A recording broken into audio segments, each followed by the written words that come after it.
actions have changed the world.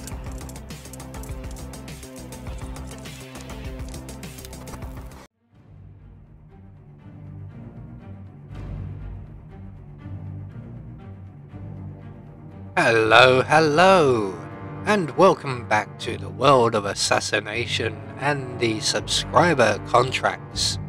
And today's contract, Rosie's Revenge, set in Dartmoor.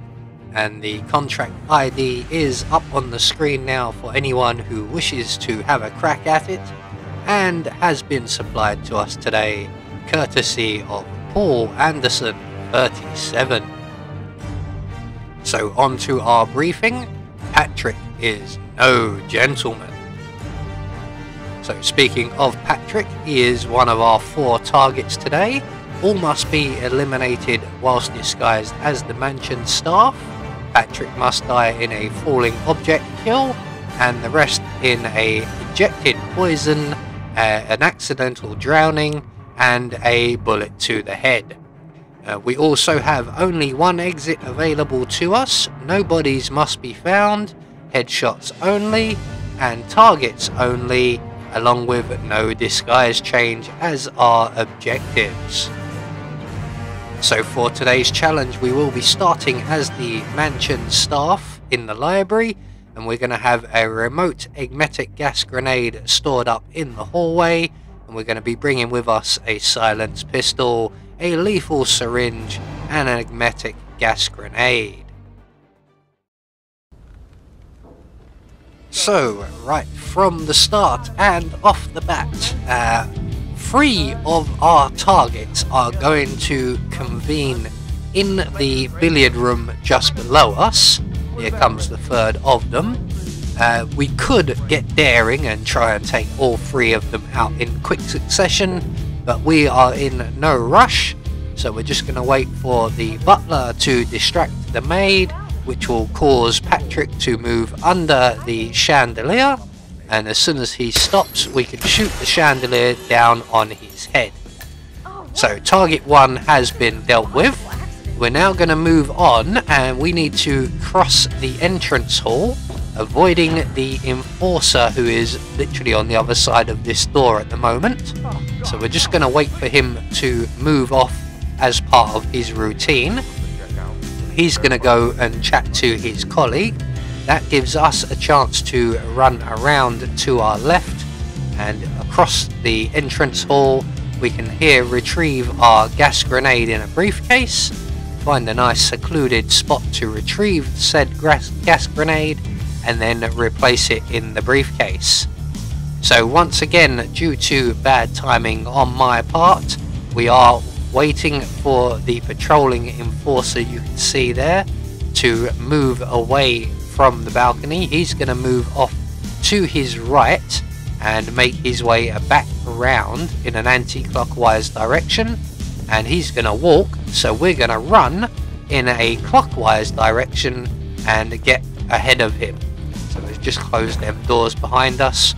So our next target is the maid downstairs, who is no longer being harassed by Patrick, and we're just going to wait here for a little while. We're a little quick, and Mr. Fernsby should be finishing up his conversation. He will go and spend another moment or 2 wandering around the room. There he is. But he will also very quickly leave, and when he does we can then select our lethal syringe, walk up behind the maid and jab her with our needle. So we need her body found, because our next target also frequents this area. In fact, all of our targets frequent that one billiard room.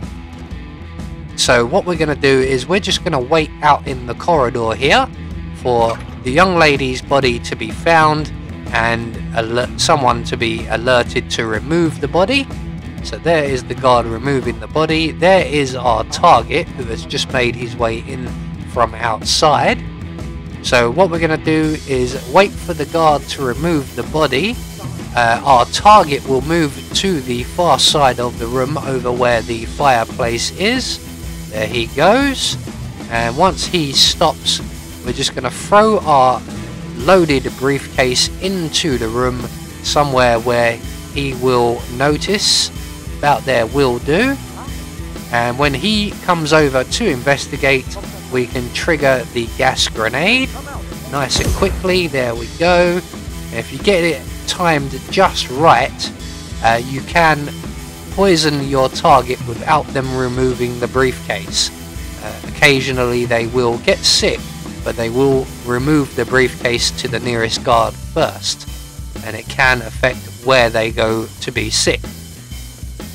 But luckily today we managed to catch the staff member here before he got to the briefcase, and he's made his way to the predicted toilet, where we will introduce him to his breakfast once again.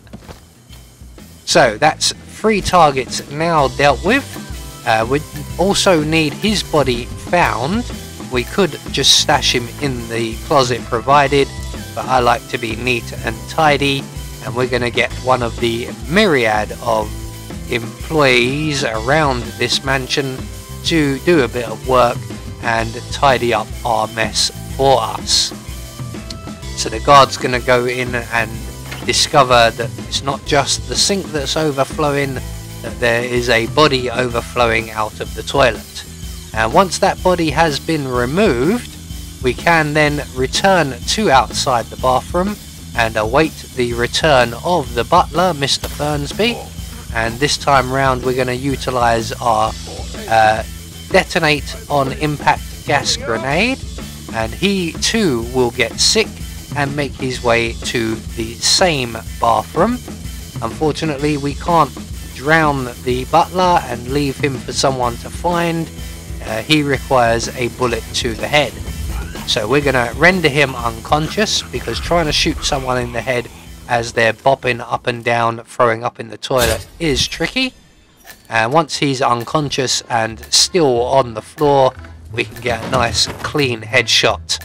And then we can hide him in the closet provided, duck out of the bathroom window, and over by the bench we will find the keys to the hearse, which is our one and only exit.